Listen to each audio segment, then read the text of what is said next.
Assalamualaikum warahmatullahi wabarakatuh. Nama saya Yani Oktaviani, Program Studi Manajemen Fakultas Ekonomi dan Bisnis, Universitas Buana Perjuangan Karawang. Saya di sini akan mempresentasikan tentang kerja praktek di PT Minda ASEAN Otomotif dengan judul Pengembangan Sumber Daya Manusia, Program melalui Multiskill pada PT Minda ASEAN Otomotif. Lalu mengapa melakukan kerja praktek di PT Minda tersebut? Pertama, alasannya saya bekerja di perusahaan PT Minda ASEAN Otomotif. Kedua, saya sangat tertarik tentang sumber daya manusia di perusahaan tersebut. Ketiga, tujuan KP saya fokus di Departemen Assembly. Kenapa di Departemen Assembly? Karena di Departemen Assembly itu adalah karyawannya yang paling banyak. Kemudian di sini ada sejarah PT Minda ASEAN Otomotif. PT Minda disebut juga dengan nama lain yaitu Uno Minda. Uno Minda didirikan di negara India pada tahun 1958 dengan pendirinya yaitu SHSL Minda. Minda telah menyepakkan sayapnya ke beberapa negara, ada India, Indonesia, Spanyol, Meksiko, dan Maroko. Kemudian yang di Indonesia yaitu PT Minda ASEAN Otomotif dengan nama lain Uno Minda. Setelah SHSL Minda meninggal, Uno Minda dilanjutkan oleh anaknya yaitu Nurmal K. Minda atau Nurmal Kumar Minda pada PT Minda ASEAN Otomotif didirikan pada tahun 2004 dan mulai memproduksi suku cabang otomotif baik roda 2 maupun roda 4 pada tahun 2005 bulan Oktober. Unit manufaktur ini dirancang untuk memasuki pasar ASEAN dan secara lokal pendukung pelanggan domestik dalam negeri maupun luar negeri. Kami seperti Yamaha, Honda, Suzuki, Kawasaki, Toyota, Nissan, Daihatsu, dan Peugeot. Dengan kekuatan lebih dari 400 karyawan. Definisi KP yaitu kerja praktek adalah salah satu mata kuliah wajib pada program studi berupa kegiatan penempatan praktek kerja mahasiswa untuk memberi wawasan mengenai penerapan pengetahuan pada dunia usaha atau kerja. Mahasiswa mempraktekkan kemampuan dan pengetahuan dalam menganalisis permasalahan terkait bidang ilmu program studi yang terjadi di dunia kerja. Metode KP. Di sini saya menggunakan metode library RES dengan mengumpulkan informasi berdasarkan topik dan pembahasan masalah yang terjadi. Informasi tersebut didapatkan dan dikumpulkan dari berbagai sumber. Saat melakukan kerja praktek di lapangan, data diperoleh dengan wawancara, observasi dengan pembimbing lapangan dan dipraktekkan secara langsung. Selain itu, informasi juga didapatkan dari berbagai sumber artikel.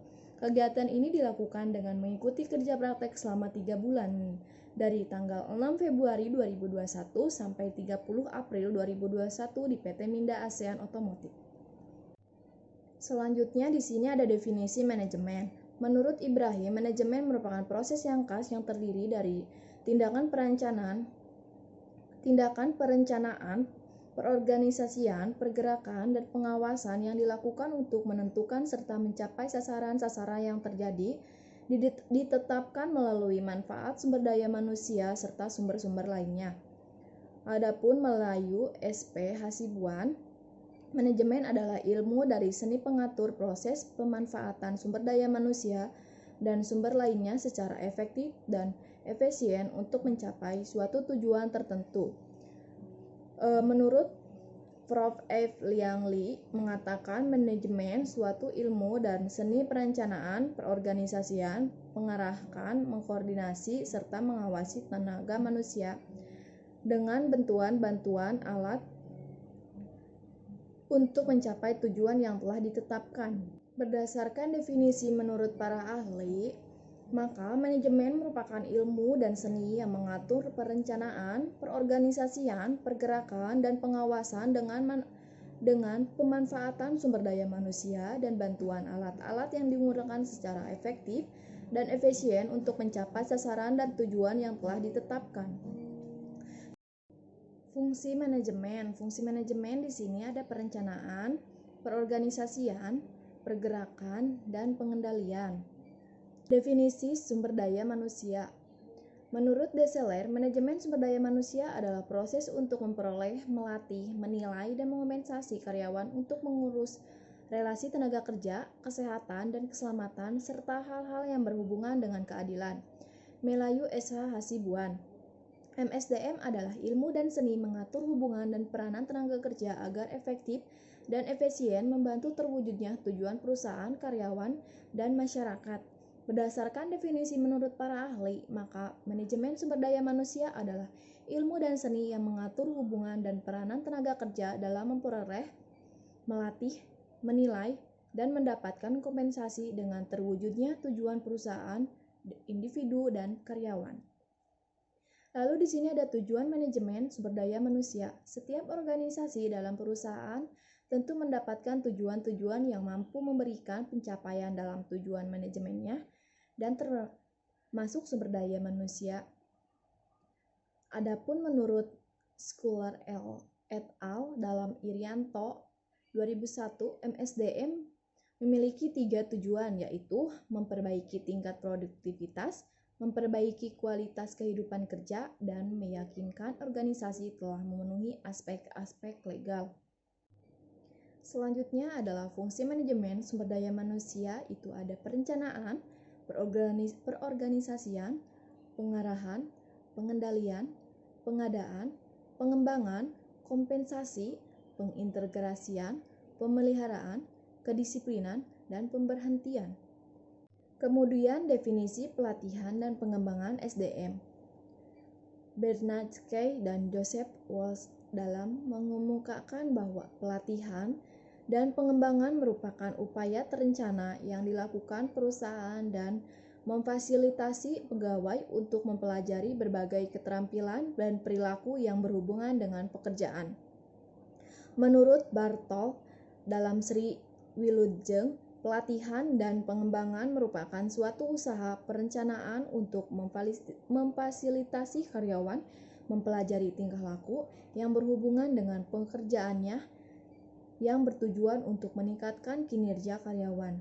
Dari definisi di atas, dapat disimpulkan pengembangan sumber daya manusia upaya yang dilakukan perusahaan untuk memfasilitasi karyawan yang bertujuan untuk meningkatkan kinerja karyawan.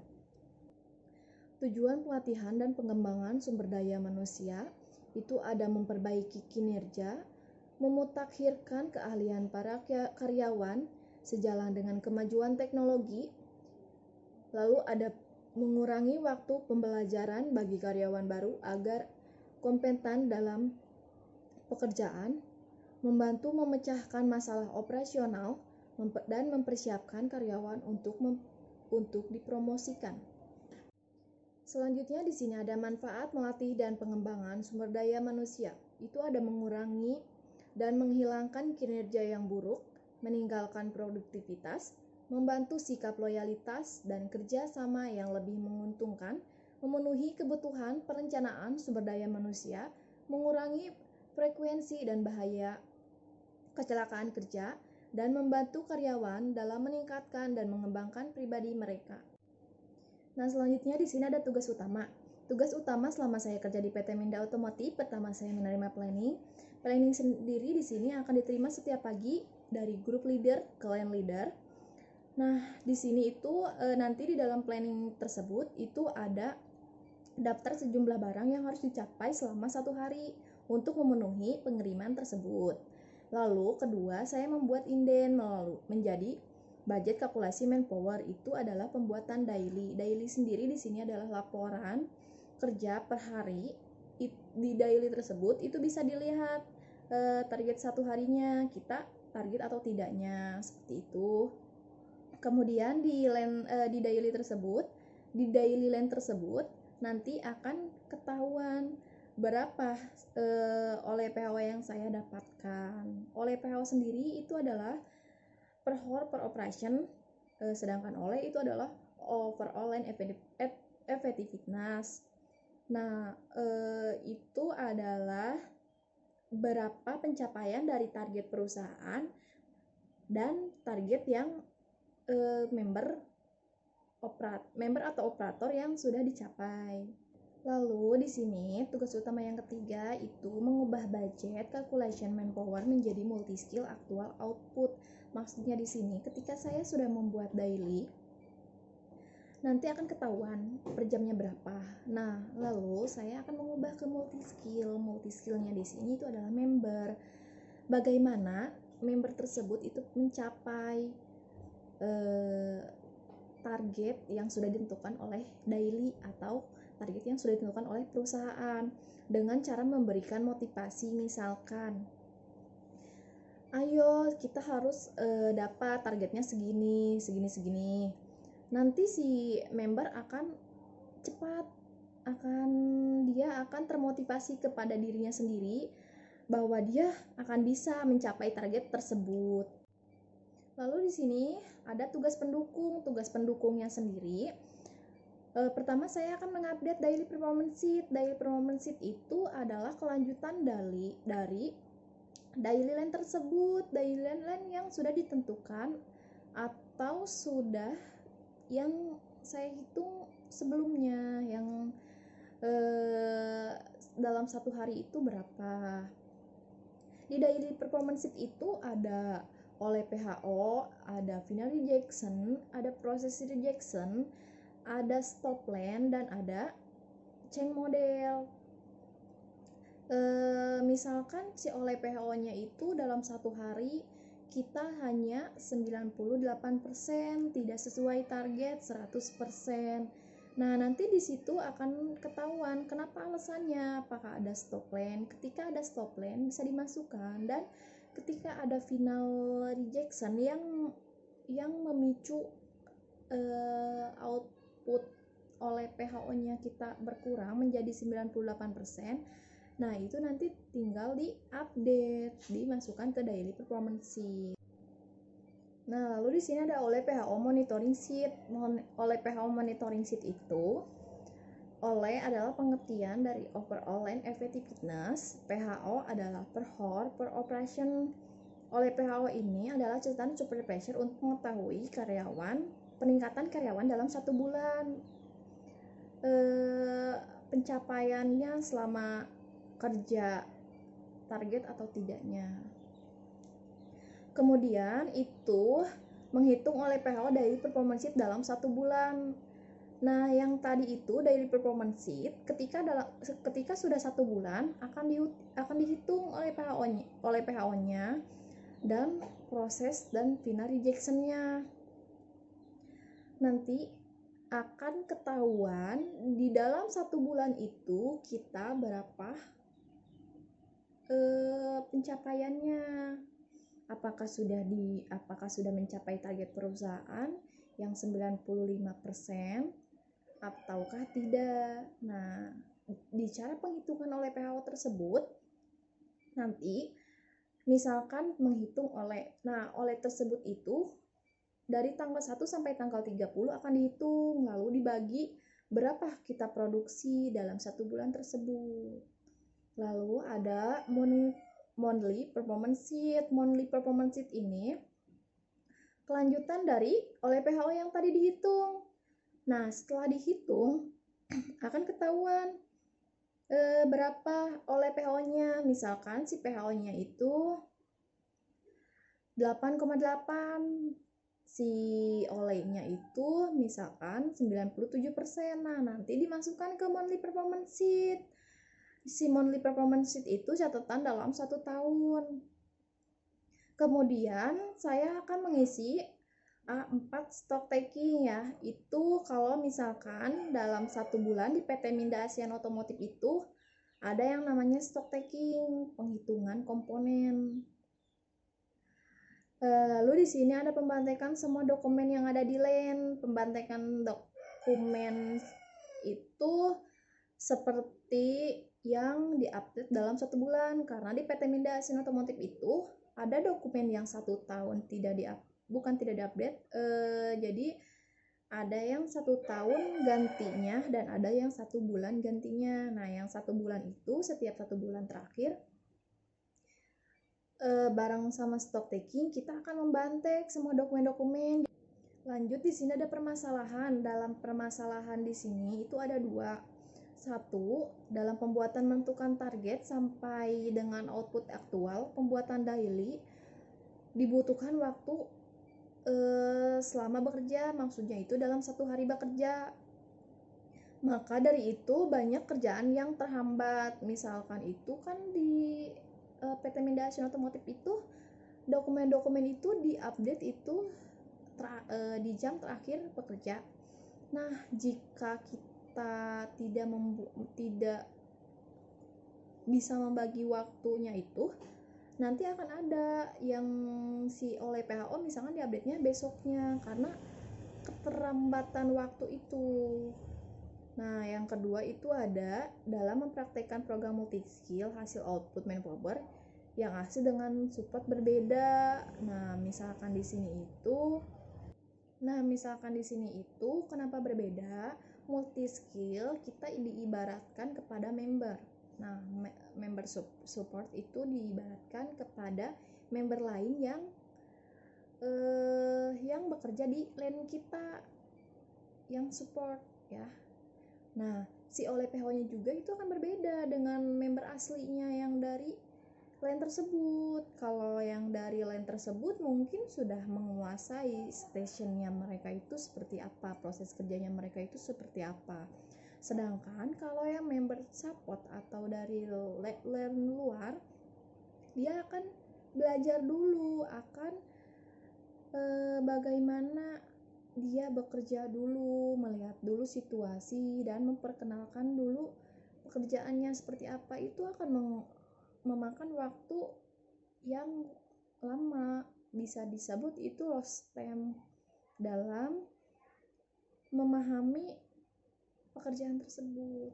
Kemudian di sini ada solusinya. Solusinya itu yang pertama, perlu diadakan tambahan member untuk mendapatkan bantu menyelesaikan dokumen yang lain agar mempersingkat atau mempercepat pekerjaan agar tidak menghabiskan waktu sampai seharian untuk menyelesaikan data tersebut. Nah, maksudnya di sini, ketika ditambahkan member, kemudian lane leader akan membagikan dokumen-dokumen tersebut, tidak dikerjakan dalam satu orang. Misalkan saya sebagai lane leader, saya hanya menjalankan pekerjaan daily lane dalam 1 hari. Kemudian saya akan membagi member saya itu pertama misalkan memegang oleh daily performance sheet yang oleh PHO, lalu satunya lagi oleh PHO monitoring sheet. Jadi ketika jam kerja itu sudah berakhir, kita akan menyelesaikan pekerjaan-pekerjaan tersebut dengan sendirinya, tidak dikerjakan dalam satu orang. Seperti itu. Lalu yang kedua itu terus memotivasi manpower support agar hasil outputnya sama, bahkan bisa melebihi output manpower aslinya. Nah, di sini itu yang tadi dibahas di permasalahan ya. Ketika si manpower support itu sudah biasa dalam lingkungan kerjanya, dalam proses pekerjaannya, kita harus memotivasi mereka. Ayo, kamu harus sesuai, harus sama dengan member aslinya. Kamu pasti bisa. Nah, nanti di diri mereka itu pasti ada keinginan untuk terus bertambah dalam kemampuan bekerjanya. Kemudian kesimpulan dan sarannya di sini, kesimpulannya melatih dan membangun kemampuan karyawan sangatlah penting karena dengan begitu karyawan bisa terus mendapatkan ilmu, keterampilan, bahkan modal untuk bisa dipromosikan. Keuntungan tersebut bisa didapatkan tidak hanya dari pihak karyawan saja, melainkan pihak perusahaannya juga dengan melakukan pelatihan dan pengembangan kemampuan karyawan melalui program multi-skill ini. Karyawan jadi bisa mengembangkan kinerja, yaitu yang tadinya bisa mengerjakan satu station atau hanya bisa running di lane-nya sendiri. Di dalam program ini karyawan tersebut mendapatkan pengalaman dan keahlian untuk running di lane lain atau station yang berbeda, sehingga ilmu dari keahlian karyawan berkembang sehingga mempunyai modal yang nantinya akan tercapai untuk dipromosikan. Selain itu, bagi perusahaan keuntungan yang didapatkan yaitu mempunyai sumber daya manusia yang ahli, keterampilan dan dapat meningkatkan produktivitas dan memberikan keuntungan bagi pihak perusahaan.